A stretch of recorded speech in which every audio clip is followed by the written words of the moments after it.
Chapter 2, The Richest Man in Babylon. Dari ringkasan buku yang telah gue buat, hanya chapter ini yang gue tidak mau ringkas, karena banyak sekali wisdom di dalamnya yang menurut gue sangat penting. Gue sedikit merubahnya dengan konteks dan bahasa yang gampang dan relevan dengan kehidupan sekarang. Ini bakalan jadi chapter yang panjang, tapi bakalan worth it. Thank you guys and enjoy. Dalam kota Babylon, pernah hidup orang yang sangat super tajir mampus bernama Akar. Akar terkenal karena kekayaan yang berlimpah sampai tumpah-tumpah.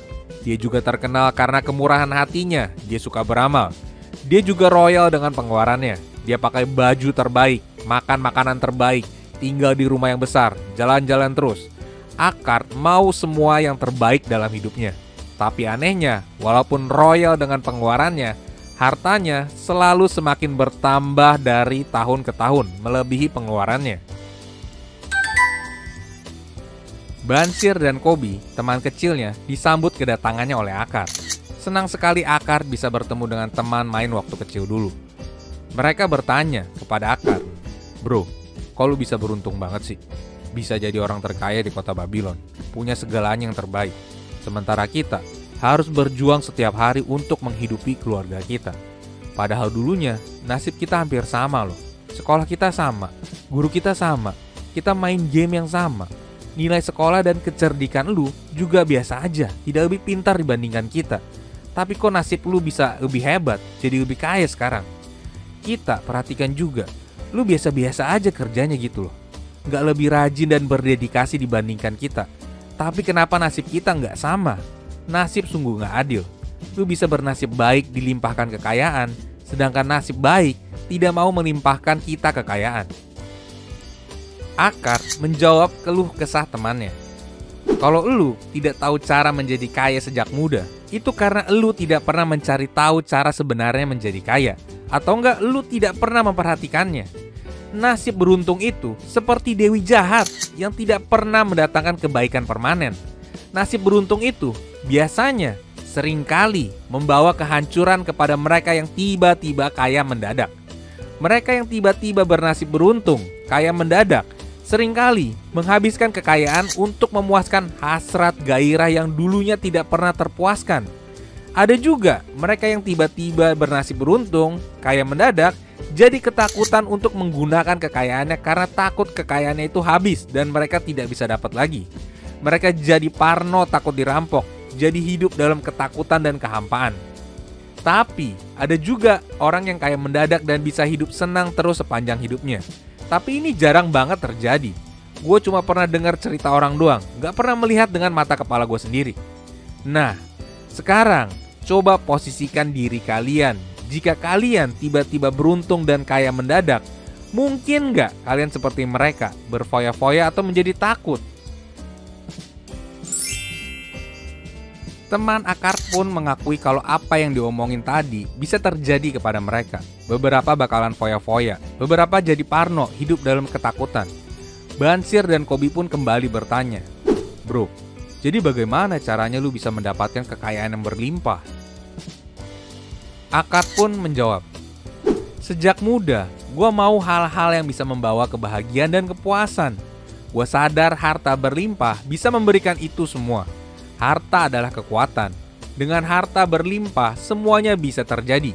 Bisa makan enak, bisa jalan-jalan, bisa punya baju bagus, bisa beramal, dan bisa dihormati orang banyak. Gua sadar kalau keluarga gua itu hidupnya biasa aja. Dengan saudara yang banyak, ngarapin harta warisan dari bokap nyokap gua itu hal yang bodoh. Gue sudah berpikir kalau gua mau jadi kaya, gue butuh dua hal, yaitu butuh waktu dan butuh belajar. Untuk waktu, setiap manusia itu punya banyak waktu. Tapi sayangnya, kalian yang sudah berumur sekarang telah membuang setengah waktu kalian yang harusnya bisa digunakan untuk membuat kalian kaya. Sebagai buktinya kalian ada di sini mengeluh keuangan kalian. Untuk belajar, guru kita dulu selalu bilang ada dua jenis cara belajar. Yang pertama adalah belajar dari apa yang sudah kita tahu. Dan yang kedua adalah belajar mencari tahu apa yang kita tidak tahu. Gue memutuskan untuk belajar mencari tahu apa yang gue tidak tahu, yaitu cara menjadi kaya. Ketika gue sudah tahu caranya, gue belajar untuk mempraktekkan caranya. Dulu, gue kerja sebagai juru tulis tablet Tanah Liat. Gue kerja dari pagi sampai malam setiap hari selama berbulan-bulan lamanya. Dan kerjaannya itu sungguh melelahkan.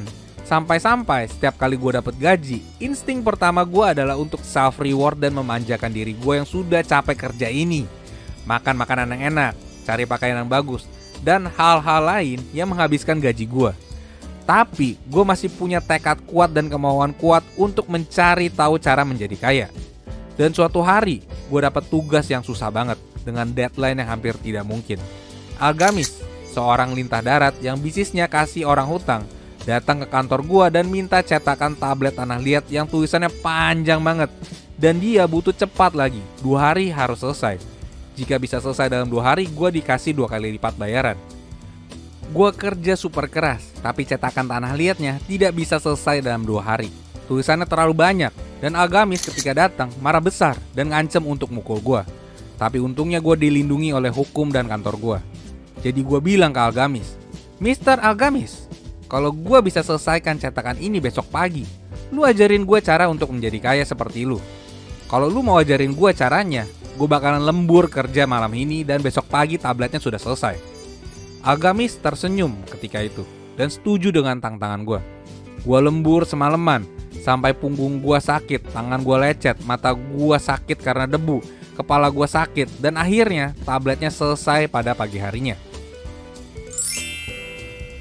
Algamis datang lagi pagi harinya untuk mengambil cetakannya.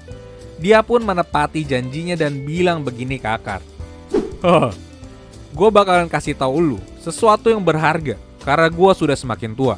Lidah orang tua suka ceramah. Ketika anak muda datang ke orang tua untuk advice, mereka mendapatkan wisdom tahunan lamanya. Tapi seringkali anak muda menghiraukan wisdom orang tua karena dianggap sudah jadul, ketinggalan zaman. Itu kerugian mereka. Anak muda selalu lupa kalau apa yang telah dilalui orang tua pada akhirnya akan dilalui oleh mereka, akan dilalui oleh anak mereka dan cucu mereka juga. Pikiran anak muda itu seperti meteor jatuh yang bersinar terang, membuat langit malam menjadi indah. Tapi wisdom orang tua itu seperti bintang utara yang dibutuhkan pelaut agar tidak tersesat. Pegang kata-kata gua. Kalau lu menjalankan ilmu yang akan gua ajarkan ke lu, kerja keras lu hari ini tidak akan terbuang sia-sia. Gua menemukan jalan menuju kekayaan ketika gua memutuskan sebagian pendapatan gua adalah hak milik gua yang harus disimpan." Akar bingung dan bertanya, "Bukannya semua pendapatan gua adalah hak milik gua ya?" Algamis menjawab, "Kenyataannya tidak seperti itu anak muda. Lu bayar tukang baju kan untuk bikin baju. Lu bayar tukang sendal kan untuk bikin sendal. Lu bayar tukang sayur kan untuk masak. Emangnya lu bisa hidup di kota Babylon tanpa keluarin uang? Enggak kan? Apa yang telah lu lakukan terhadap pendapatan lu bulan lalu? Atau tahun lalu? Apa coba? Dodol. Lu pakai semua pendapatan lu untuk bayar semua orang tersebut. Tapi lu gak pernah bayar diri lu sendiri. Lu jadi budak bagi banyak orang. Kalau aja lu simpan 1/10 dari pendapatan lu setiap tahun selama 10 tahun, berapa banyak uang yang telah lu dapat sekarang?" tanya Algamis. Akar menjawab, "Kalau hitungan gue benar, dalam 10 tahun, gue bakalan punya tabungan 1 tahun gaji." Algamis bilang, "Lu benarnya setengah doang. Setiap uang yang lu simpan harus menjadi budak uang yang akan kerja mencari uang buat lu. Kalau lu beneran mau jadi kaya, lu harus buat pasukan budak uang. Lu harus investasikan hasil investasi lu sampai akhirnya budak-budak uang lu bisa memberikan uang untuk memenuhi kepuasan lu. Jangan lu simpan kurang dari 1/10 pendapatan lu. Walaupun pendapatan lu sangat kecil banget, jangan pernah simpan kurang dari 1/10 pendapatan lu. Kalau lebih boleh, bayar diri lu sendiri sebelum lu bayar untuk jasa orang lain. Utamakan pengeluaran untuk kebutuhan pokok lu dan beramal dulu, baru bayar untuk keperluan-keperluan lain. Harta itu seperti pohon, tumbuh dari bibit yang kecil. Tumbuh dari uang kecil yang lu simpan, lu rawat dan lu jaga sedini mungkin. Ketika tumbuh besar, lu bisa berteduh di bawahnya sambil menikmati buahnya." Dan Algamis pun pergi membawa tabletnya. Akar mulai berpikir, Apa yang diomongin Algamis itu make sense dan memutuskan untuk mencoba caranya. Dia mulai membayar dirinya dulu. Dia mulai membayar 1/10 pendapatannya. Dan surprisingly, Akar tidak merasa hidupnya jadi kekurangan walaupun 1/10 pendapatannya disimpan. Dan semakin besar tabungannya, Akar jadi sering banget tergoda untuk pakai uang tabungannya foya-foya. Tapi tekad bulatnya mencegahnya. Setahun kemudian, Algamis kembali ke kota Babylon dan bertemu dengan Akar.